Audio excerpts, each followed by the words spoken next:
So now that I've given you some idea of what is resting state fMRI, what is functional connectivity, let's get back to MATLAB and let's see how can we compute this in MATLAB. So we are going to read a particular image, read a particular fMRI image, use an atlas. So I've given you two atlases in the folder. You can explore any of those. So this is one of the most widely used atlas called AAL atlas. The full form is anatomically allocated, okay, I forgot what is the second A, but something automatic anatomic location atlas. Yeah, automatic anatomic location atlas, AAL atlas, which has 116 regions. So the N, the number of regions is 116, and again it's a nifty file. Yeah, so what I'm going to do is now, because I've told you about MATLAB debugging, so let's say somebody gave you this code and you don't know what this code is. So let's just step by step execute every line of this code and try to understand what the code is doing. Okay, so this is good. This is interesting. Let's start. So I'll put a breakpoint over here because I know what CLC clear close all does, and I press run. So the first is easy. I've just told you it is the files thing. So you get so this will read the other folder, which is the fMRI folder. So these are fMRI images. Now I have 4 fMRI images. You can see these two dots as well. We can remove it by the isMember function that I just explained. So that's gone.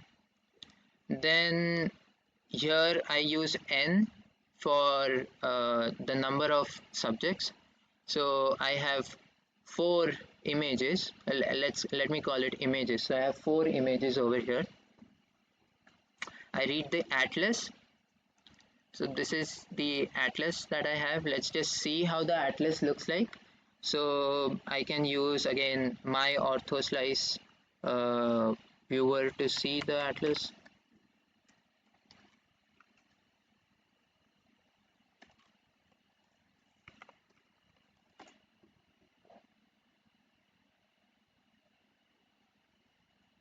Okay, so that's how the atlas looks like. So now we have the atlas. It is loaded into a variable called atlas, and the next thing is, so I want to find out how many regions are there in this atlas and what each region is named as. So what happens is, if you open if I just open the atlas, so the background is 0 and the other regions where the particular region is, or the brain region is, I'm not able to find even one region. Yeah, so for this, so these voxels correspond to the 103rd region of the brain. So basically every region are numbered. The first region is numbered 1, the second region voxels are numbered 2, and so on. So that's how a brain atlas is. So I'm just seeing how many unique regions are there in a variable called level. So you can do that using the unique function, know how many unique regions are there. So if you see level, it will show you the unique numbers. Okay, I know this is not visible. So basically this is 0 to 116, because there are 116 regions in this brain atlas and 0 corresponds to background. Now because 0 corresponds to background, that's not interesting. I'll just remove the thing that corresponds to background, and I have this reg variable which is just telling me how many regions are there in this particular atlas. So that's 116 regions in the atlas. Okay, now I'll generate the correlation matrix. So this is like just predefining for memory purposes. It's okay if you don't do this. The only thing is, when you comment this out, MATLAB will give you a warning. You can see MATLAB is underlining this, So it's giving you a warning that hey, you have not defined this variable. I don't know how much memory will this variable take, so it's better if you tell me how much memory it takes. So that's just for that. So I'm telling MATLAB, okay, it'll take this much memory. So initially it is a matrix of all zeros, everything is zero, with the size reg, n, which is, so the correlation matrix is going to be 116 cross 116 cross 4, because I have 4 images. So a functional connectivity map corresponding to every image. And then there's this data mat, which is nothing but the upper triangular vector that I showed you. Just for recap, so the correlation matrix or the core mat is storing the information of this matrix, but we actually don't require that, so we will just use the upper triangular and then put it into a vector like this. Okay, so that's this, and this is the formula to know how many number of elements are there in the upper triangular. So it's nothing but number of regions into number of regions minus 1 by 2. This is basically how you know the number of elements in the upper triangular vector. So I've created these two matrices just for memory purpose. They have not done anything yet. They are all zeros. The zero function does that. Okay, then I'm going to create an upper triangular mask. So how does MATLAB know what is upper triangular? So I could just have written 116 cross 116. So this true gives me a matrix, and there's some error.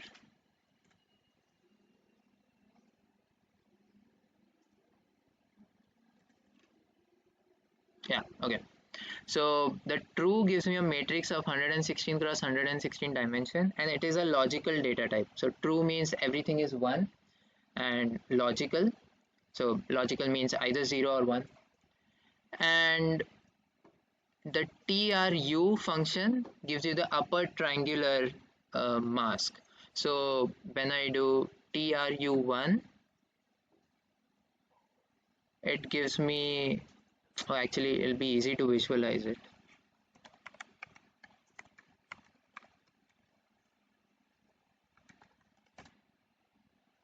So this is what it gives me.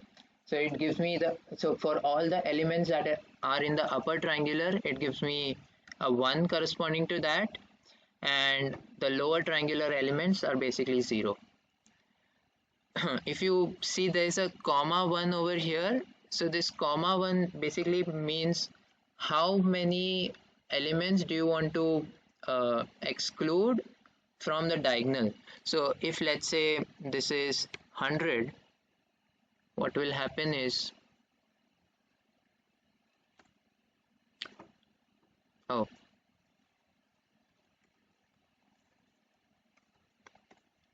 what will happen is it will exclude 100 elements or 100 diagonals from the main diagonal, and then only show you this.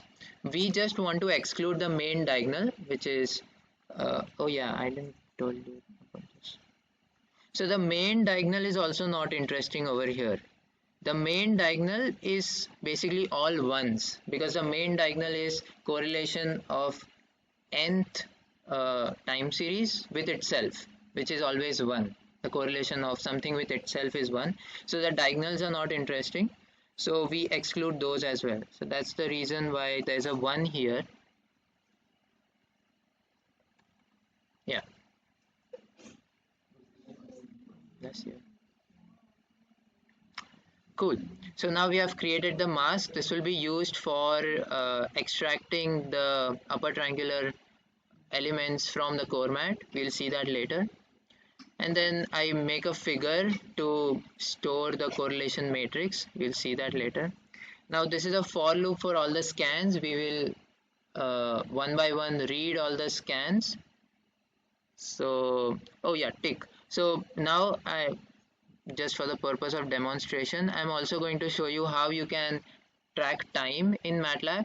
So TikTok is basically something, it is not an app over here and not social media as well. So TikTok is basically, tick means the start of timer. So MATLAB will start its timer when it executes tick, and when it executes talk, it will print how much time has elapsed after tick was executed. So basically after 10 seconds I executed talk. So that's what's TikTok in MATLAB. Okay, coming back. So here we read the scan using Nifty Read. This will take some time because this is a big file, a 2 GB file. So yeah, so notice scan is a 4-dimensional variable and it's a double data type. So 4-dimensional means, actually I'm going to do that, but it's okay. So you see the first 3 dimensions correspond to the spatial dimensions x, y, z, and the last dimension is time. So this is the brain movie with 1190 time points. That's what I've done here. So size is a function that tells you the size at each dimension. I just put them in x, y, z and t. Then I reshaped this because it's difficult to work with 4 dimensions. So I have reshaped this particular matrix to 2 dimensions, and now there's a submat. You can see a submat, which is nothing but number of voxels cross number of time points. So I've just collapsed the 3 spatial dimensions into one, just one voxel dimension across time. So this is a 2D matrix, easier to work with.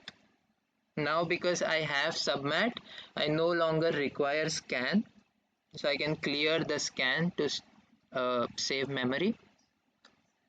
And now this is the loop for all the regions. So this is where I calculate average time series corresponding to every region. Okay, so it's pretty straightforward. What you do is you first find, so this is from 1 to length of level. So just for a recap, level has all the regions that are there in the brain. So for all the brain atlas, all the regions that are there in the brain atlas, so for all the regions over here, what you do is you first find all the voxels that correspond to that particular level. Okay, so initially r is equal to 1.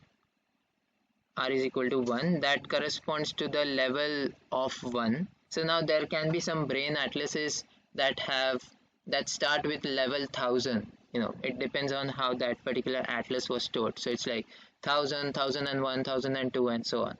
This one is good, this starts from 1. So if you have an atlas like that, this code will also be able to work around with that kind of atlas. Anyways, so you are on the first level. Now atlas equals level r will give you a matrix which is 1. So this is again a 3D matrix, the same size as that of atlas, but this will be 1 wherever the level is 1. So it's basically extracting that particular region of the brain. If you want, I can just show you how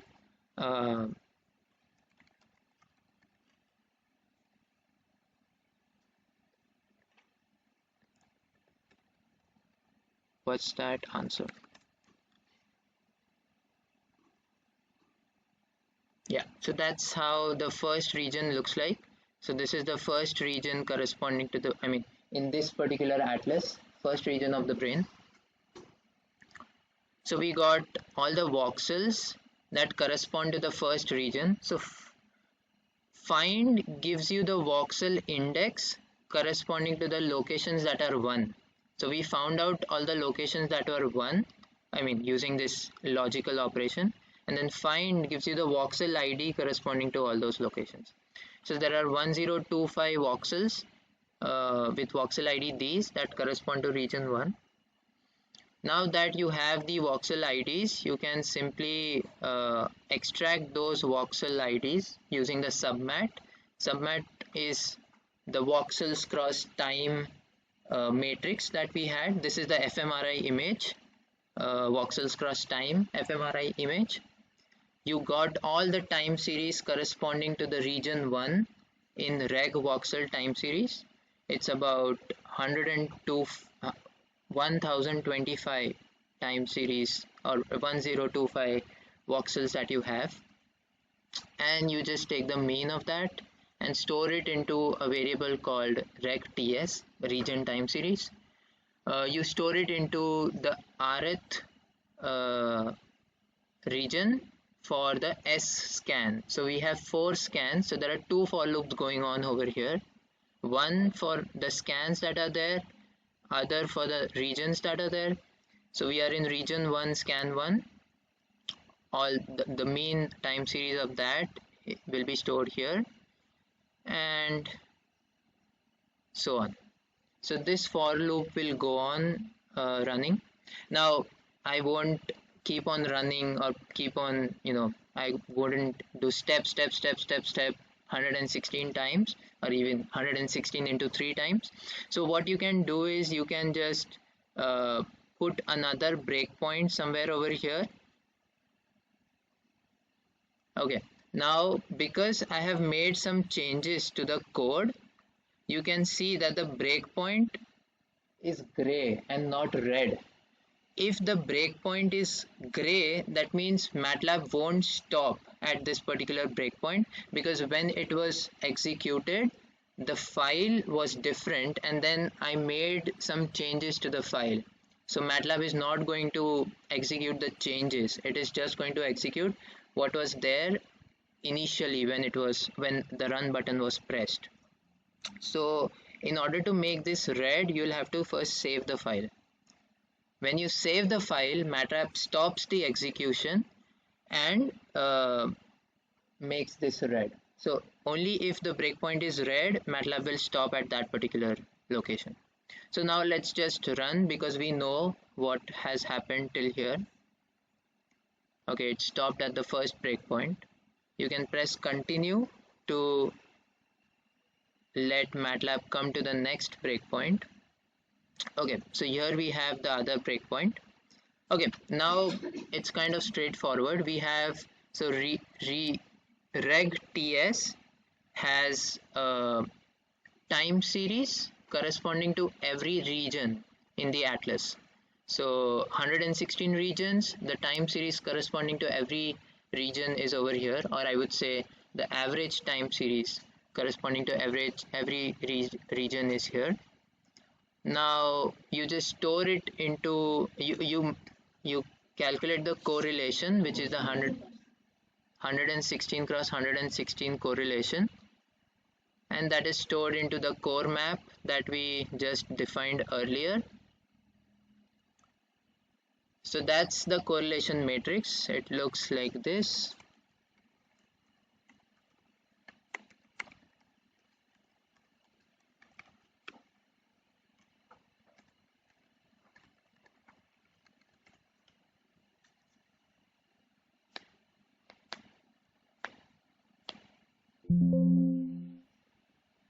Oh, okay. Because I had the figure already. Oh, did it give an error? Ah, I did a mistake. Yeah. Okay, so that's how the correlation matrix look like. So this is showing you how the average time series corresponding to every region is correlated to other regions.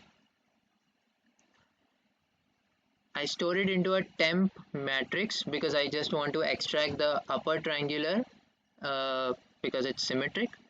So I used the mask before, which tells me which elements are upper triangular, and that gives me the upper triangular, which is stored in data matrix. So now if you see data matrix, the first column is filled with the upper triangular matrix elements, and that's it. I've computed the functional connectivity for the first scan that was there. I can see it took me 147 seconds to explain this to you, and this is just a space to give some space for the next scan. And this is to plot. So subplot will basically, I think you know subplot. So it will basically divide your figure into these many rows. So which is in my case two rows and two columns. Floor and seal are two functions. If n is, so over here n is an even number which is divisible by 2, so floor and seal return you the same value. But let's say if n was 5, and if you do floor of 5 by 2, it gives you, oh no, there are a lot of typos that I'm doing. So if you do floor of 5 by 2, it will give you the floor value, which is 5 by 2 is 2.5. The smallest integer, the smaller integer 2.5, 2, which is 2, floor will give you that, and seal, that's sealing, oh I have seal, it will give you the upper value. So this is just one way to arrange the subplots for any number of n that you have, and s is initially 1 but it will keep on changing. So this will plot and label the x and y axis of the first scan, and like this we can do for all the scans. So now everything is executed. We have our, okay, everything is not executed. Okay, I'll come back to this. So these are the 4 correlation matrices corresponding to 4 images that we have.